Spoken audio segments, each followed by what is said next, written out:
Subhanallah wa bihamdihi subhanallahil azim.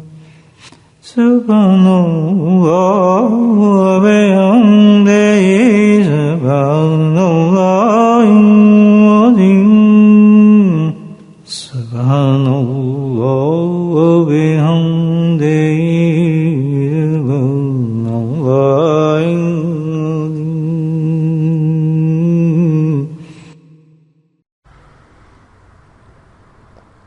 Allah Ta'ala's, it is His azim, great, extreme fadl, blessings and favor upon us.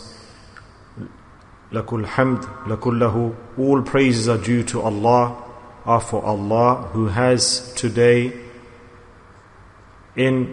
despite the condition of ill health and low health, low energy, illness, has allowed this individual to come and take part in this majlis, this assembly of dhikr with you, and Allah Ta'ala has given me the tawfiq, the capability, ability to attend this gathering. This is the fadl, the karam of Allah, Allah Ta'ala's blessings, His mercy. There's a saying, a common saying, that the person who is asleep, he loses. The person who is awake, he attains, he earns, he accrues. This is a very correct statement, that the person who's sleeping or not alert, in other words, then he's losing at that time the benefits. In no way is he attaining any benefit. Not in the world is he attaining any benefit, nor for the hereafter is he attaining benefit. When he's not alert, conscious, when he's not focused. So both benefits of dunya and akhirah can be attained when a person's alert, awake, conscious. Until today I've not heard that a person is sleeping, and after sleeping he wakes up and says that I've made this much profit in my shop during my sleep, or I just did this many business transactions and I made this much business profit in these last 10 hours while I slept, or in the last 10 hours while I slept I earned so much dunya through my efforts, through my sleeping. And this cannot be possible when a person sleeps. The amount he sleeps, the person sleeps, he will not accrue profit or benefit in the world, in this dunya. And people always will say to him, you keep sleeping, you don't go to work, you're wasting your time, you're lazy. The time is not being utilized correctly. So when a person is sleeping, he's wasting his time in terms of benefit of the world, and he's wasting his time for benefiting the hereafter. How can a person say, I slept and when I got up I already prayed, or I've eliminated my sins? He's wasting his dunya and akhirah. So sleeping, yes, unconscious state is loss upon loss. The more a person sleeps, the more he loses, the more he loses, the more he loses. No benefit in the dunya, nor in the akhirah will be attained through sleep. So this is the situation. The heart is the same, my friends. Allah Ta'ala has given us all a heart, and as long as the heart is asleep, it loses. It doesn't benefit. All of the profit is washed down the drain. Nothing is benefited, nothing is attained. The person who will attain, just like the person who is awake will earn of the world and the hereafter, the same way the person whose heart is alive will earn. This is a big point, a big learning, my brothers. The pious predecessors have called this gathering, the majlis, this assembly, the majlis, the gathering of tazkiyah. Hazrat Sheikh rahmatullahi alayhi, Hazrat Maulana Zakaria Sahib rahmatullahi alayhi, great personality, azim shakhsiyat, great dhakir, friend of Allah, wali of Allah. How much work of the deen he did, and until today his name is a light, and his kitabs are read in the masjid. And these great personalities, their statements, their words were very hefty, weighty.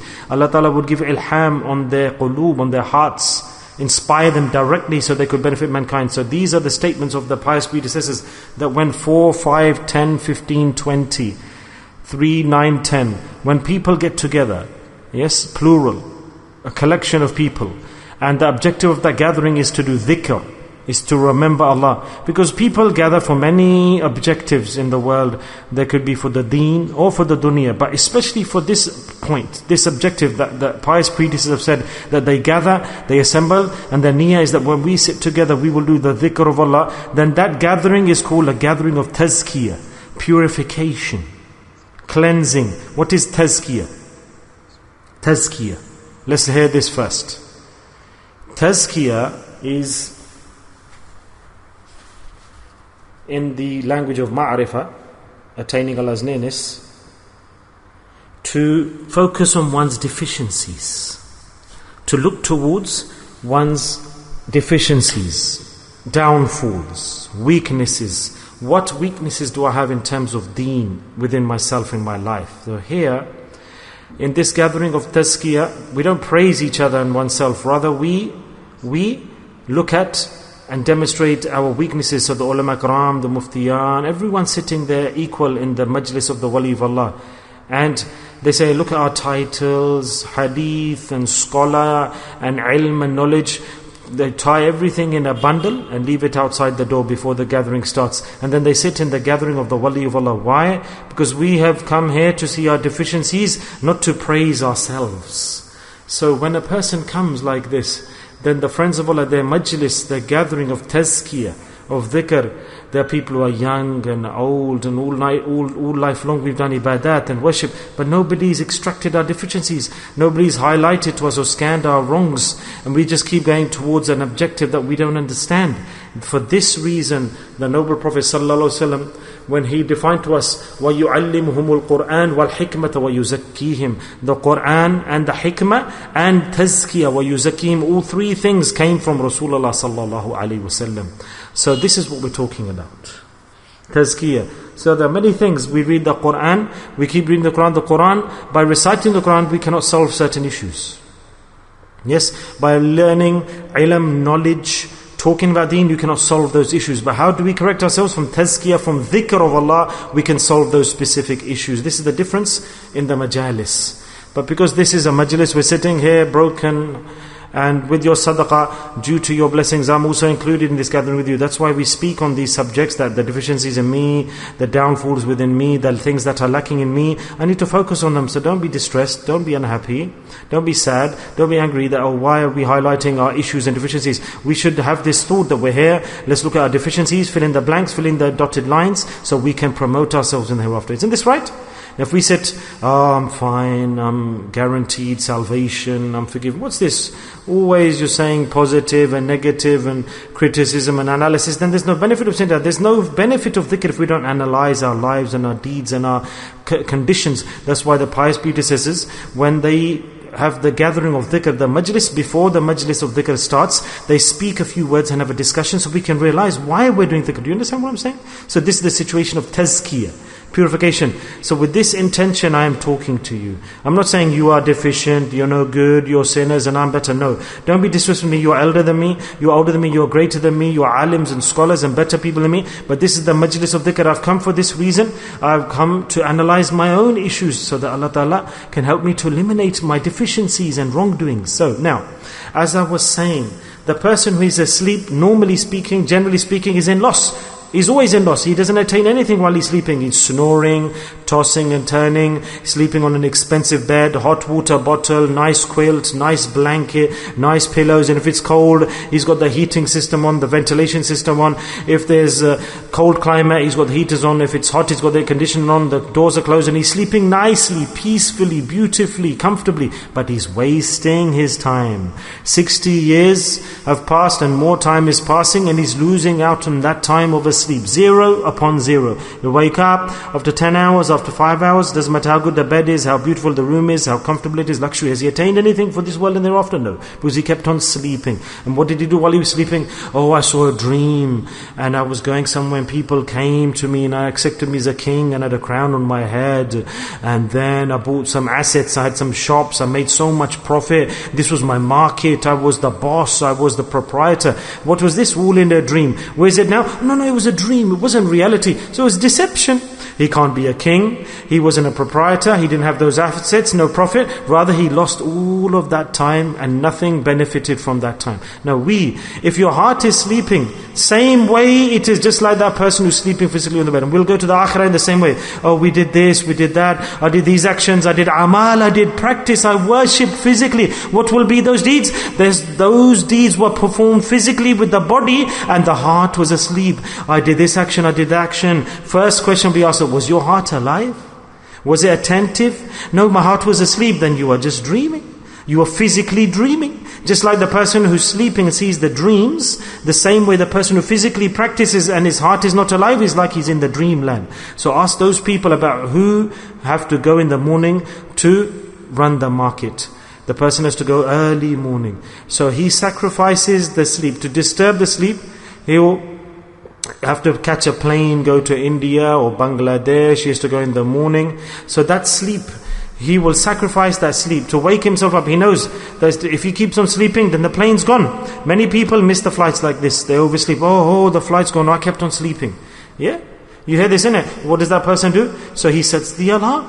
He sets the alarm clock. And then there's another alarm clock a meter away from that alarm clock. And then there's a third alarm clock in the same room. Because if I press the snooze button, then at least the second time it rings, I'll get up. But there are other people that keep on sleeping. Subhanallah. And the second one, they put the snooze. And then the third alarm clock, they say, let it run, let it run. Let me toss and turn and go to sleep. So they get used to, just like a music's running, the alarm keeps on buzzing. And then the flight is missed. This is negligence and laziness. So what does he attain? Nothing. Zero. But the person made preparations. I will set the alarm, I'll get up, I'll get ready, prepare.